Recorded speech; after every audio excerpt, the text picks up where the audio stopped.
I can assure you they will regret messing with me.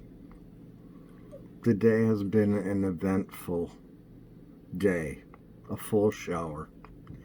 The burly physical therapist has been assigned to my needs of exercise and personal hygiene.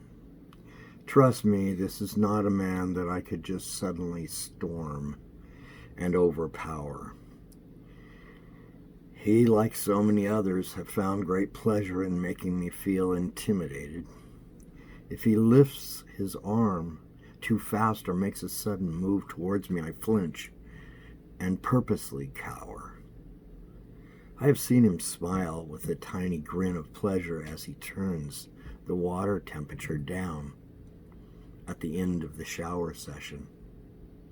I shake as if I'm freezing. But to tell you the truth, the chill invigorates me, my senses, and brings me out of a state of relaxed pleasure from the warmth of a shower. When we go into an area designated for exercise, there are beautiful roses and lavender, birds flitting in the water features. As we leave the inside of the institution, he seems to realize I am enjoying the fresh air and the calm of the atmosphere it creates for my soul. Quickly, he snaps on the shackles. He tightens them until he sees the pain, and then tightens them just a little more. This institution staff will regret messing with me. My burly caretaker sits on the only bench in the area, making me stand or drop to my knees and sit on my legs. Everything is so painful. Sores from the shackles come and go. There is always pain. When it is time to return to my room, this ape-like man yanks me to my feet if I am not already standing. More pain. More smiles from this creature. He will regret not taking off my shackles before we are completely in the freight elevator. We go up several floors, 2 or 3 past the 3rd floor, or in my case, the 4th. He seems to think I'm too out of it to count floors as the elevator travels up and down. Burly Boy is often smiling during elevator travel. Just another method to mess with me. When we get back to my room, they have cleaned with alcohol and pine cleaners. The room reeks of the smell, and it won't leave fast. The smell will last long past lunch. There is no window in my room. It nauseates me as I eat, but I must eat. Not the whole meal, but enough to make me stronger mentally and physically. I'm not given anything to write with, but there is a chalkboard with big, fat pieces of chalk in several colors. Sometimes if I'm bored, I write poetry so obscure. The staff seems very sure all the drugs have clouded me incredibly. My brilliant mind caused in the fog. They will regret messing with me.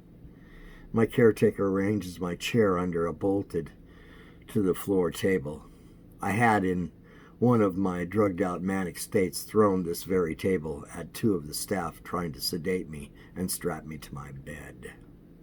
Now I sit at this table waiting for my lunch. Today is the day my little nurse friend is on duty.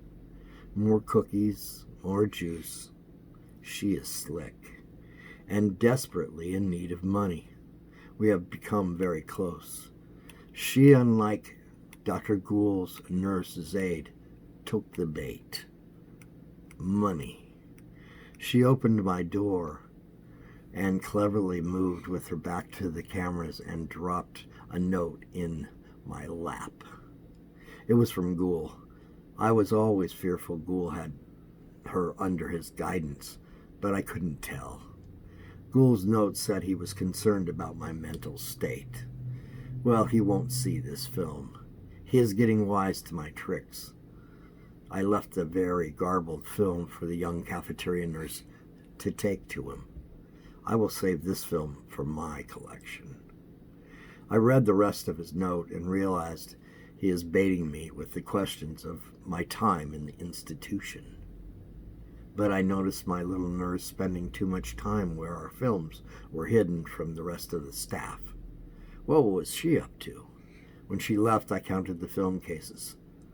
4, just like were there before she came. She took Gould's note and threw it in the garbage with the balance of my lunch. She seemed sad when she left. And am I just being paranoid? She knows I have other stashes of money out in what I call the sane world. She's been paid well by both Gould and I. She is maybe more clever in her than she maybe have more clever in her than I had given her credit. Now she's gone. I have finished my filming for the day. I will stash everything and prepare myself for another session with the shrink. Construction seems to be going on in another hall of the floor I am on. Not the 3rd floor, the 4th floor.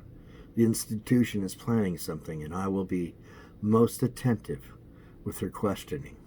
Soon another aide will escort me to my session with his high-powered shrink. She has no clue, and the staff will understand soon. They will regret messing with me.